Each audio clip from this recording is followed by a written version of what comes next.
Candidates for citizenship, ladies and gentlemen, welcome to the historic Cathal Barracks, where our citizenship ceremony will commence shortly.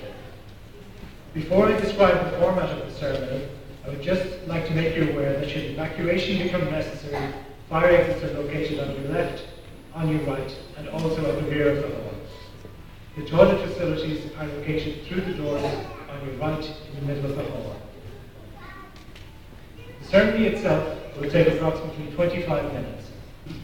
Firstly, the Minister for Justice, Equality and Defence, Alan Shatter TD, will give a short speech. Then, the presiding officer will take a declaration of fidelity to the Irish nation and loyalty to the state. To conclude the ceremony, the Minister will make some closing remarks and we will have a rendition of the national anthem. I would ask you all to please turn off your mobile phones, and if you're taking photographs, please do so in an orderly manner. And I would ask guests not to come any further forward than the guest seating area if you're taking photographs during the ceremony. There will be opportunities for you to take photographs in the refreshments hall later. I hope you are thoroughly enjoying the ceremony. So could I now ask you to all please stand for the entrance of the Minister for Justice, Equality and Defence, Alan Shatter TD, and the presiding officer, retired Judge, Mr. Hugh Gagan.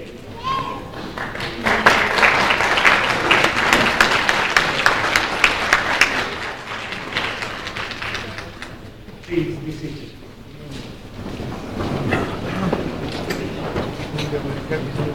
Ladies and gentlemen, I present the Minister for Justice, Equality and Defence, Alan Shatter TD.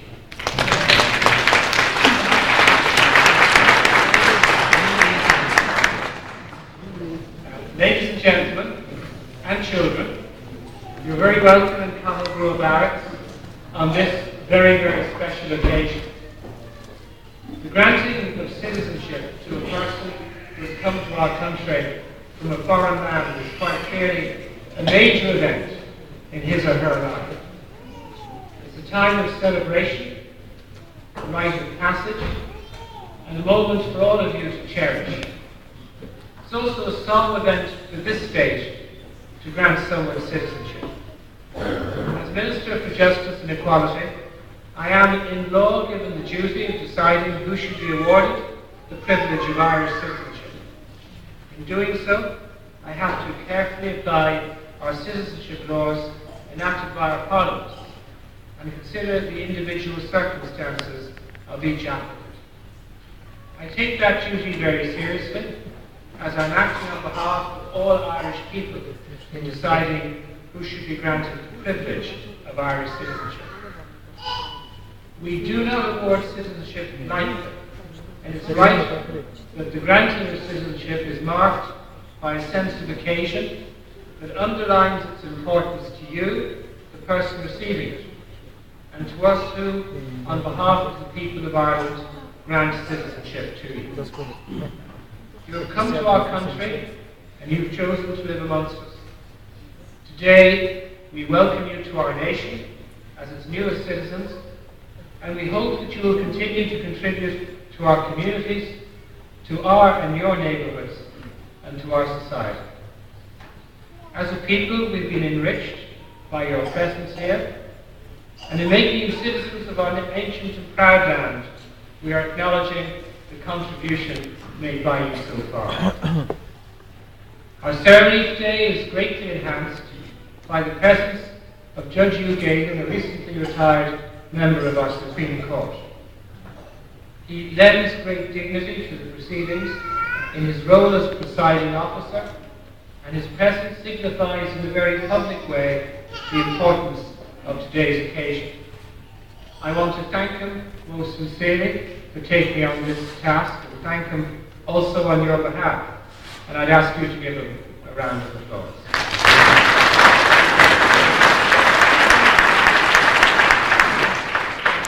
There is a very substantial advantage in being both Minister for Justice and Minister for Defence, in that it affords us the possibility of using the unique setting of Cathal Barracks to facilitate us in welcoming many thousands of new Irish citizens and in the holding of the citizenship ceremonies such as those taking place all day today and tomorrow. I want to thank Acting General Officer Commandant John Joe O'Reilly, Commandant Adrian Jacobs, and the Cathal Garrison for their dedication, work and assistance in preparing for today's event, and of course the Army No. 1 Band conducted by Captain Declan Whitston for joining us for this very important ceremony. I also want to thank my Department of Justice officials who organised today's event: Bill Waters, the Director General of the relevant section within my department, Principal Officer John Ryan and his team, and my Special Assistant Jay Mahan, who does also substantial work to ensure that everything runs smoothly. One of the difficulties in past years has been the length of time it's taken for citizenship applications to be determined. When the new government came into office on the 9th of March 2011, there was a backlog of approximately 22,000 citizenship applications to be dealt with. The average time for determining applications exceeded 2 years, and many people, far too many people, were waiting 3 to 4 years to have their applications decided. I believed, and the government believed, it was completely inappropriate and totally out of step with other countries. Now, people who wish to become Irish citizens, who are lawfully resident in this state, who are contributing to their communities, should be required to wait so long for a decision on their application. So immediately on taking up office, I initiated steps within my department to address the backlog of applications and to ensure that we put in place more efficient systems for processing applications received. As a result, by the end of December 2011, decisions were made in over 16,000 cases. In 1 year, 16,000 cases were returned. This was more than double the number of applications decided in 2010, and we intend to continue to deal with applications in a similarly efficient and appropriate manner. Since the start of 2012, which is just about 4 weeks now, I think, there have been 3,000 applications determined. I'm expecting by the time we get to mid-April, early May, that the entire backlog will have been dealt with, save for some applications where there's some complexity or difficulty in the background that remains for some reason to be addressed.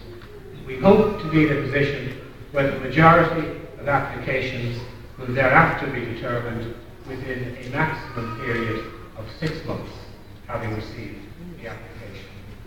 That's the objective we've set for ourselves, and with the support and assistance of those working within the relevant section within my department, I believe we can achieve that. This week, today Thursday, tomorrow Friday, more than 2,250 candidates for citizenship from 110 different countries across 5 continents will have their applications granted here in Cathal Barracks. It's the largest number of citizenship applications granted in a period of 2 days, I think, ever recorded. Our ceremony today on the award of citizenship is maintained in a very public way, one of the very potent and powerful manifestations of our independence as a nation.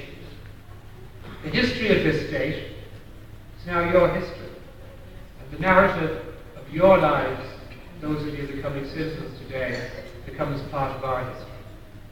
For those of you granted citizenship, your future is now interwoven with the future of this state, citizens across the globe, and in particular, the history of all of us who live on this island. I want to congratulate you one and all on becoming our newest Irish citizens, and I particularly want to welcome you to our national family.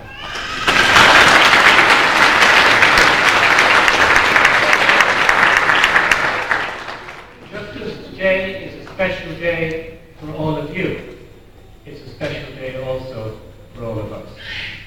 I now want to formally introduce Judge Hugh Gagan, call upon him to administer the Declaration of Fidelity, in which you publicly declare your loyalty to our nation and fidelity to our state, as well as an undertaking to faithfully observe the laws of the state and to respect its democratic values. It's those democratic values which are central to the way in which our country functions, the way in which our political system functions, and to the freedoms that all of us enjoy in this country as both citizens and indeed as non-citizens who are here as part and parcel of our growing community. And to those of you now who are about to swear the oath of allegiance, I look forward to hearing from Judge Gagan, as I know you do. And I know this is a particularly emotional moment in your lives that you'll remember for many years to come. Thank you very much.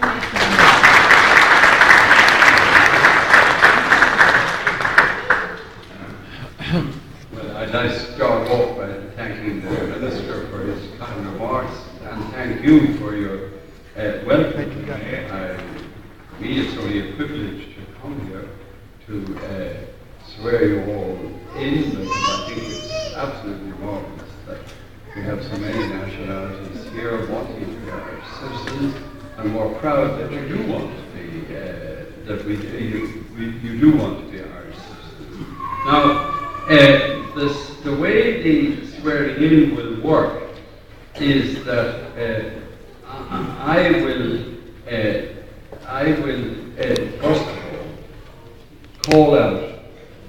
Listen to me very carefully on this now, because it has to be done a particular way. I will call out I, and each of you will call out loud your names. When that has been done, well, I'll explain to you as we go along. That's the best way. I'll start. I.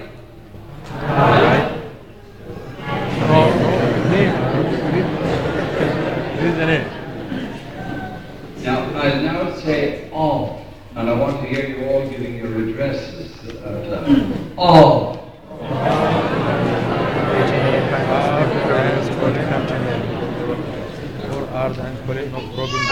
From now on, just repeat my words.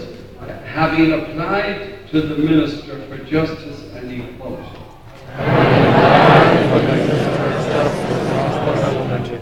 For a certificate of naturalization. Hereby solemnly declare. My fidelity to the Irish nation. And my loyalty to the state. I undertake to faithfully observe. The laws of the state. And to respect its democratic values.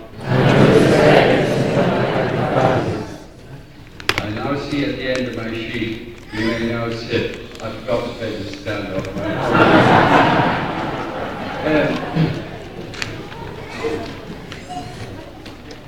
I don't think that should down. We're absolutely delighted to welcome you as Irish citizens. And may I suggest one little thing. May I suggest that you do a bit of traveling around that, if you haven't already done. Because it's a great way to immerse yourself into this country, to the Mayo, Galway, Kerry, Donegal, and so on. And whenever you get the odd opportunity here and there. And of course, sport is another, we usually mention sport is something very important in this country, and a lot of you maybe do participate and to play in Irish teams. My colleague who's been doing the morning sessions is enthusiastic ferryman, and I think he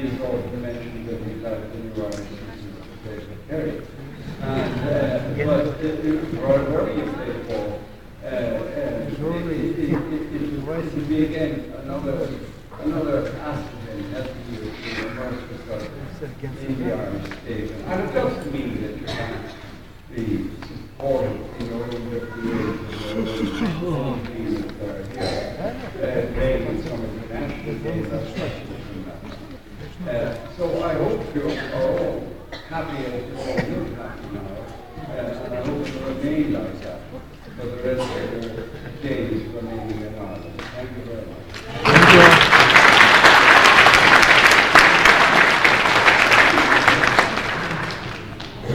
I would now like to invite the Minister to make some closing remarks.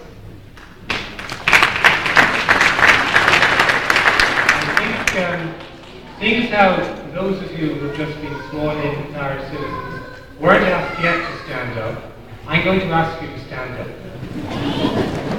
Now, I want you to turn to the person beside you or behind you, and I want you to shake each other's hands and congratulate each other on becoming an Irish citizen. Thank you. Congratulations. Thank you. Congratulations. Thank you. Please feel free to sit down again. Oops, smart. In my original opening comments, I mentioned that over the 2 days, Thursday and Friday, we're going to be swearing in people as Irish citizens from 110 different countries and from 5 different continents. Those of you now who were just sworn in as Irish citizens came into this room as citizens of a whole series of different countries, some of the 110 countries that I mentioned. Well, those of you now who have just shaken hands with a fellow Irish man all over. We are now Irishmen. I want to conclude, I want to thank the children we have with us for behaving so well, but for also making sure we didn't forget they were here. I hope for all of you today is a day of celebration. I hope this is an event you will always remember as something very special in your lives. I hope that we're going to have in the coming years many similar events, many similar happy celebrations in Dublin Barracks and in the other locations and venues in which we're holding these ceremonies.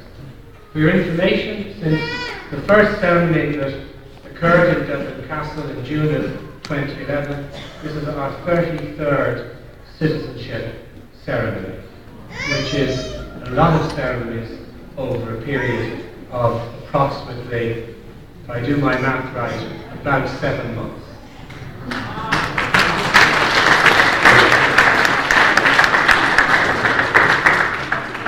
Now, we're going to conclude. There will be an opportunity when we're finished for everyone to have tea and coffee, and there's a few nice cakes inside which the children often get to before the adults. There will be an opportunity to take some photographs which we'll organise. I'm looking forward to having the possibility of talking to some of you. I then will have to leave because I have other commitments. And I wish you well for the rest of the day. Don't over-celebrate, but enjoy it. Thank you very much.